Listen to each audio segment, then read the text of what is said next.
यहूदी मुसलमानों को इस्लाम तो नहीं सिखाएगा। यहूदी और ईसाई आखिर एक मुसलमान को कौन सा इल्म और तालीम दे सकते थे, यानी इल्म कैसा भी उसे हासिल करना चाहिए, चाहे वो मदरसे की तालीम हो या फिर स्कूल और कॉलेज का। लेकिन मुसलमान ने तालीम से ही दूरी बना ली। आज मुसलमान भारत में सबसे जाहिल कौम है।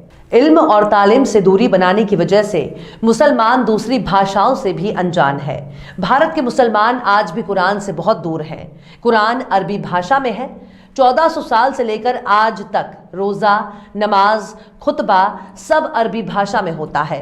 मुसलमानों के लिए अरबी भाषा ही एक सबसे बड़ी समस्या है, क्योंकि अरबी भारतीय मुसलमानों की मातृभाषा नहीं है। भारतीय मुसलमानों की भाषा हिंदी, उर्दू, भोजपुरी, मराठी, तमिल, तेलुगु, मलयाली, कन्नड़, बंगाली है। इसलिए स्थानीय और क्षेत्रीय भाषा ही मुसलमानों की मातृभाषा है। ऐसे में उनके लिए अरबी भाषा अपने आप में ही बहुत पराया है।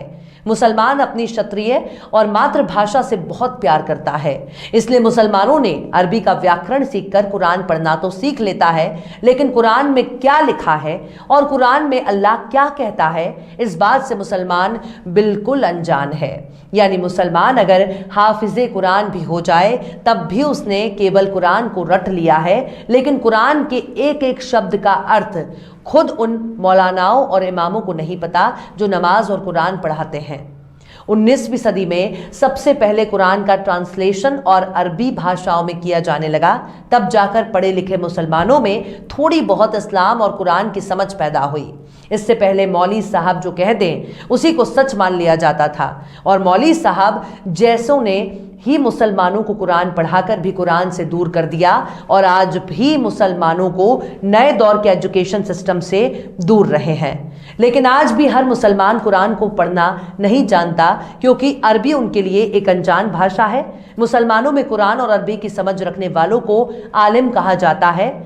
ये लोग मुफ्ती, कारी, अल्लामा जैसे नामों से पहचाने जाते हैं। बहुत ही कम ऐसे मुसलमान हैं जो खुद को मुसलमान समझते हैं, वरना ज़्यादातर लोग शिक्षा के अभाव में मुसलमान होने से ज़्यादा खुद को सैयद, मुगल, शेख, पठान, अफगान कहने में ज़्यादा गर्व महसूस करते हैं। तो ऐसे में सवाल है कि ऐसी जाहिल, बदकार और जातिवाद से दूषित कौम को आप किस नज़रिए से मुसलमान कहते हैं? जातिवाद के अलावा भी भारतीय मुसलमानों में एक और बीमारी ने बहुत ही तेजी से पांव पसार लिए हैं, और उसका नाम है फिरका परस्ती। मुसलमानों को धक्के मारकर पीछे धकेलने में जातिवाद और वैचारिक मतभेद की बहुत बड़ी भूमिका है। मुसलमानों में सबसे ज्यादा जातिवाद और मसलक फिरके हैं। इन्हें आप वैचारिक मतभेद वाले संगठन या फिर विचारधारा कह सकते हैं। इनको देवबंदी, वहाबी, बरेलवी के नाम से भी पहचाना जा सकता है। आपको ये बात सुनकर भी बहुत हंसी आएगी कि भारत का मुसलमान ही विचारधारा के आधार पर एक दूसरे को मुसलमान नहीं मानते। आप सोच रहे होंगे, अगर ये लोग एक दूसरे को मुसलमान नहीं मानते तो फिर क्या मानते हैं? दरअसल ये लोग एक दूसरे को काफिर और गैर मुस्लिम मानते हैं।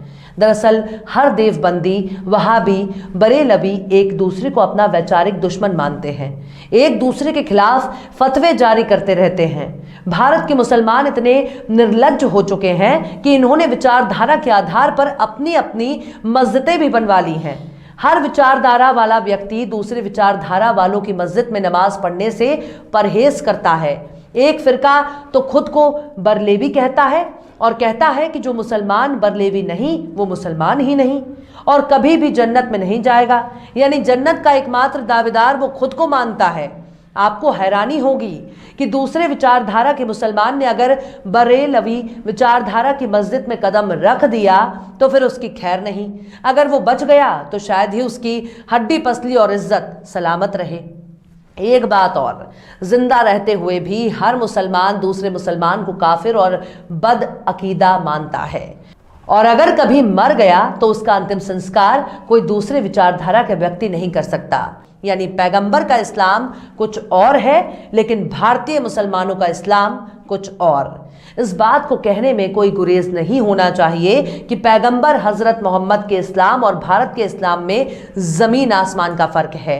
पैगंबर और कुरान को ठीक उल्टा काम भारतीय मुसलमान करते हैं। दुनिया के बाकी देशों में पढ़े लिखे लोग इस्लाम को पढ़कर और समझकर इस्लाम अपनाते हैं, जबकि भारत में मुसलमान बनने से पहले ये भी खुद को ही तय करना होता है कि वो कौन सा मुसलमान बनेगा। मतलब कि देवबंदी बनेगा, बरेलवी बनेगा, अहले हदीस वहाबी बनेगा। वो यानी मुसलमान सब कुछ बन जाएगा लेकिन मुसलमान नहीं बनेगा। भारत में मुसलमान बनने के लिए नाम भी बदलना होता है, यानी अगर कोई मुसलमान बनता है तो उसे अपना नाम बदलकर उर्दू नाम रखना होगा। यानी इस्लाम कहता है कि धर्म बदलने के लिए अकीदा बदलो, लेकिन भारत का मुसलमान कहता है अपना नाम भी बदलो। यानी अनिल, महेश, पूजा, मनीषा अगर को मुसलमान बनना है तो उनको अपना नाम भी बदलना होगा। इसलिए भारत का मुसलमान बहुत कंफ्यूज है। इनके कुछ उलेमाओं को अगर छोड़ दिया जाए तो ज़्यादातर एक दूसरे को नफरत की निगाह से देखते हैं, यहाँ तक कि एक दूसरे का पानी भी नहीं पी सकते। हर फिरका दूसरे फिरके वाले से सलाम भी नहीं कर सकता क्योंकि इसे गुनाह माना जाएगा।